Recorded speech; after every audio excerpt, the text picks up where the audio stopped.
The surest way to increase your longevity is to control a critical mechanism called mTOR. In all animal models, mTOR increased longevity and maximum lifespan by 30%. It's as a guarantee as you can possibly get in the longevity research.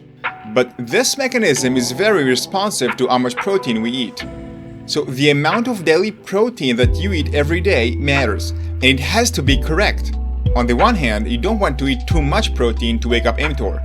On the other hand, you must eat sufficient amount of protein to keep your muscles and bones strong. And you need this protein to grow hair, make hormones, create new immune system cells. Eating the right amount of protein will give you both longevity and healthy muscle mass, lifespan and health span. In the last video, we spoke about the importance of mTOR. We explained the importance of how much protein we eat. We also spoke about the differences between chronic high protein and short-term high protein. And also, we compared different sources of protein, including animal and plant-based protein. And today we'll get more practical than ever before. In this video, we'll first discover the two levels of protein intake, and then you'll discover how much protein exactly you need to eat for longevity. If that sounds good, let's get you on the right protein amount right now. Welcome to the Wellness Messiah podcast. I'm your host, Rimon. Can the same nutrient give us life and also hurt our health? For that, I want to take a step back. What is protein and how does it operate in our bodies? Protein is a macronutrient, meaning that it isn't a food but constitutes a food. An egg, for example, is a combination of two macros, fat and protein, and a bit of water. When we talk about protein as a macronutrient, we are only talking about the weight of that protein part of the egg. In this case, 6 to 7 grams in most eggs. Now, how does protein work in our bodies? When you consume protein, it operates on two levels of consumption.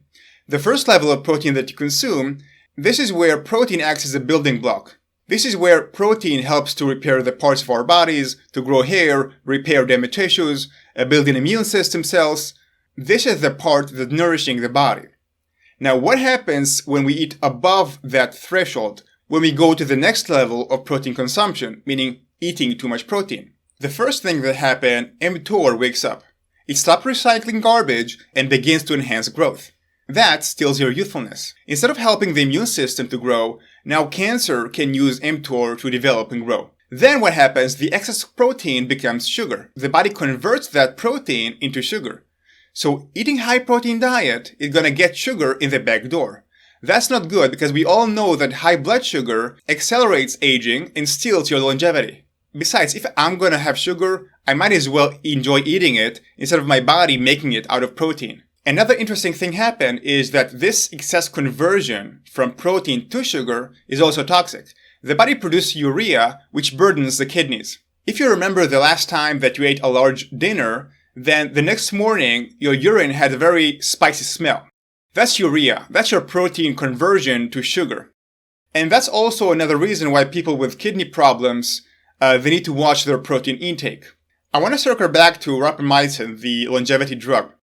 Drugs such as rapamycin will target mTOR, but will not necessarily control all the impact of excess protein. But you can avoid all the three problems with excess protein by controlling protein in your diet right now. So as you can see, the same nutrient on a certain level nourishes the body and actually gives us life, and above that level, that exact nutrient destroys our health. So this polarity of activity is very interesting, and also mTOR itself on low level actually does the opposite of activity of what happens when it's activated. The same exact mechanism does two different things in our bodies. Now let's create a plan for lower protein intake. The challenge here is that first we need to know exactly how much protein we need. Then we need a time that we need to count that protein because, you need to create habits around this protein until you have automatic habits for eating the exact protein amount that your body needs. Not too much, but not too little that you're going to lose your muscle mass. Now let's calculate how much protein we need.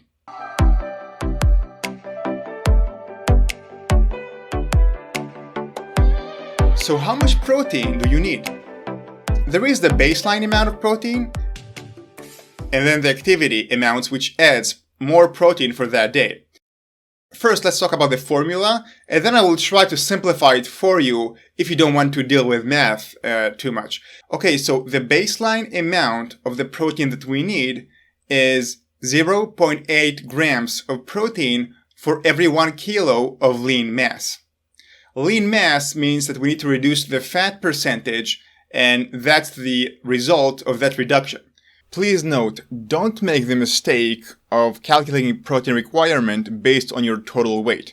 A 300-pound obese person and a 300-pound 7-foot bodybuilder don't have the same protein requirement. They have different muscle mass and different lean body mass. I heard multiple times health experts using the X gram per body weight. For example, 1 gram of protein per kilo. This calculation will activate mTOR and reduce your longevity, despite the hard work you're doing in getting your protein right.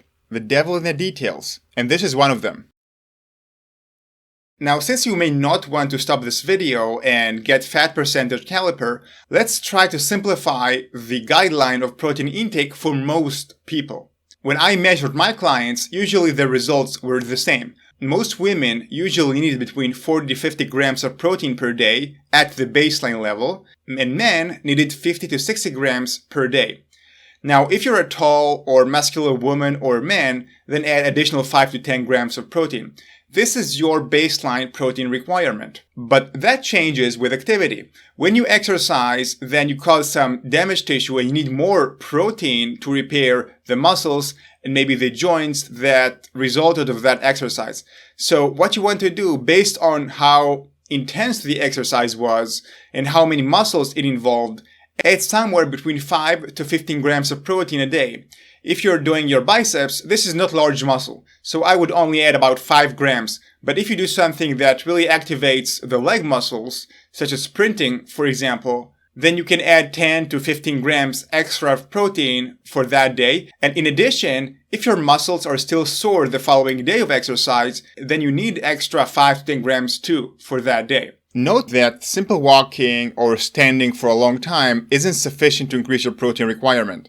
Of course, there are other conditions such as being injured. Pregnant women, breastfeeding women also have an increased protein intake, but I don't deal with pregnancy, breastfeeding, or ill people at all in this channel. These cases need to go to their doctor.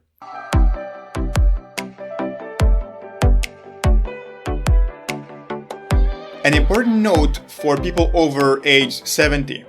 I have to stress that the game with protein changes a bit over the age of 70.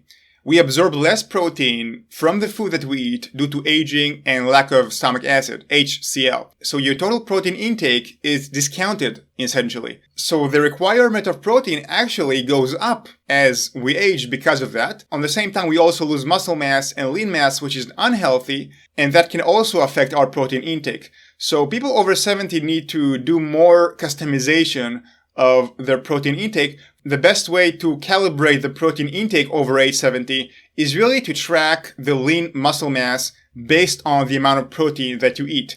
If you eat a certain amount of protein and you see that you lose muscle mass despite exercising, then you know that you need to increase your protein intake. So the protein calculation over age 70 changes a little bit, and also the studies show that there is some benefit in increasing protein intake over that age.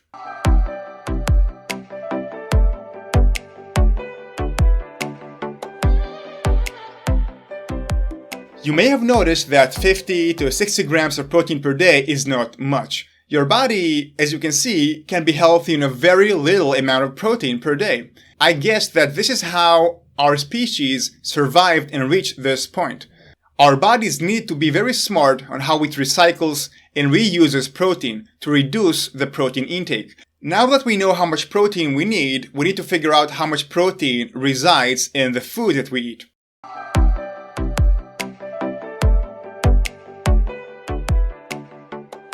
As I referred with the egg example, protein is not a food. It's a macro that makes up food. For example, steak has fat, protein, and water. And in 4 ounces of steak, there are about 25 to 28 grams of protein depending on how much fatty the steak is. We spoke about eggs having 6 to 7 grams of protein, but in the egg yolk, which is one of the most nutritious food on the planet, it has about 3 grams of protein. A handful of nuts have around 4 grams of protein.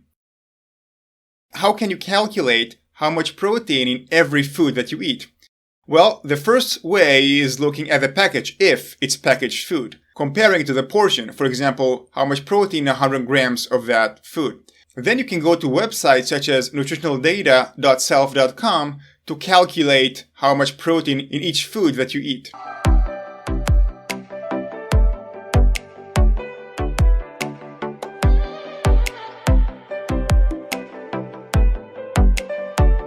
Here are examples of meal planning for the day that achieve the targeted protein requirement for most people. Feel free to save those by taking a screenshot. And if you need me to create a document with these, let me know in the comment section.